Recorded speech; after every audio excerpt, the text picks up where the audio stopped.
TUWJ IJU రాష్ట్ర కార్యవర్గ సమావేశాలు రేపు ఫస్ట్ తారీఖున సూర్యాపేటలో జరగబోతున్నాయి. ఆ సమావేశాల ఏర్పాట్లను పరిశీలించేందుకు నేను హైదరాబాద్ పోతూ ఇక్కడ ఆగటం జరిగింది. పెద్ద ఎత్తున ఏర్పాట్లు చేస్తున్నందుకు ముందుగా సూర్యాపేట జిల్లా కమిటీకి, సూర్యాపేట జర్నలిస్టులందరికీ ధన్యవాదాలు తెలియజేస్తున్నా. మన యూనియన్ రాష్ట్రంలోని 70% పైగా జర్నలిస్టులకు ప్రాతినిధ్యం వహిస్తున్నటువంటి యూనియన్.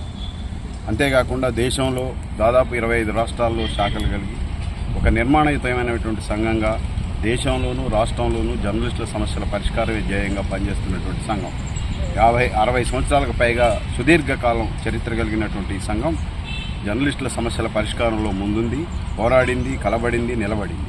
అందులో భాగంగానే మనం ఈరోజు అనుభవిస్తున్నటువంటి అక్రిడేషన్లు కానీ, లేదా హెల్త్ కార్డులు కానీ, లేదా ఇళ్ల స్థలాలు కొద్దో గొప్ప వచ్చినాయంటే మన యూనియన్ ఆధ్వర్యంలో వచ్చినాయి.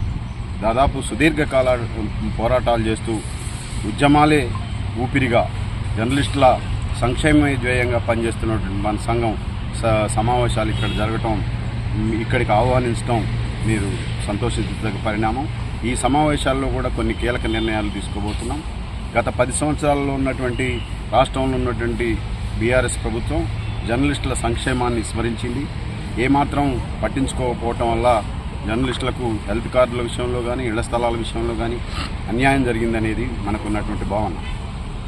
ఈ విషయాన్ని తెలియజేసేందుకు ఆనాడు ఉన్నటువంటి ముఖ్యమంత్రికి విన్నవించేందుకు మనం అనేక సందర్భాల్లో ప్రయత్నం చేసినా ఆయన కనీసం ఇంటర్వ్యూ ఇవ్వకపోవటం అనేది దురదృష్టకరం. ఇప్పుడు వచ్చినటువంటి ముఖ్యమంత్రి రేవంత్ రెడ్డి గారు మన యూనియన్ని పిలిచి మాట్లాడి మీ సమస్యలు పరిష్కారం చేస్తాను, ఏ సమస్యలు ఉన్నాయో నా దగ్గర చెప్పండి అన్నాడు. దానిలో భాగంగానే అన్ని సమస్యలను మనం వివరించడం, ఇళ్ల స్థలాలు, అక్రిడేషన్లు, అదేవిధంగా హెల్త్ కార్డులు ఇచ్చేందుకు ముందుకు రావటం పట్ల మనం హర్షించదగ్గ పరిణామం ఇది. అదే సందర్భంలో ఏదైనా పోరాడితే పోయేదేం లేదు, సంఖ్యలు తప్ప అని ఏదైతే నినాదం ఉందో ఆ నినాదానికి అనుగుణంగానే సరే వచ్చినటువంటి ప్రభుత్వం ఇచ్చామని చెప్తున్నప్పటికీ ఎంతవరకు ఇస్తుంది ఏంటి అనేది మనం ఇప్పుడే చెప్పలేం.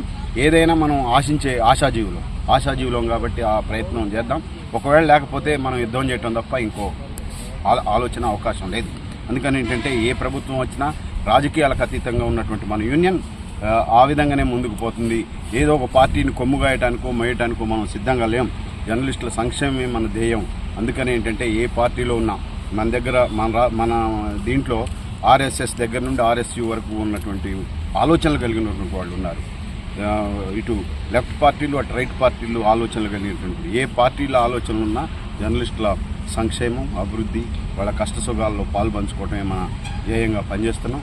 అందులో భాగంగానే సూర్యాపేటలో జరిగేటువంటి సమావేశాల్లో పెద్ద ఎత్తున నిర్ణయాలు తీసుకొని మనం ఏదైతే అనుకుంటున్నాం ఇళ్ల స్థలాలు, అక్రిడేషన్లు, హెల్త్ కార్డులు ఈ సమస్య పరిష్కారం కోసం ముందు కార్యాచరణ ప్రణాళికలు రూపొందించాలనుకుంటున్నాం.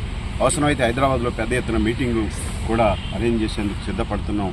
ఆ విధంగా ఈ జరిగే సమావేశాలకు మీరు ఆతిథ్యం వేయటం చాలా సంతోషించదగ్గ విషయంగా భావిస్తూ సెలవు తీసుకుంటాం.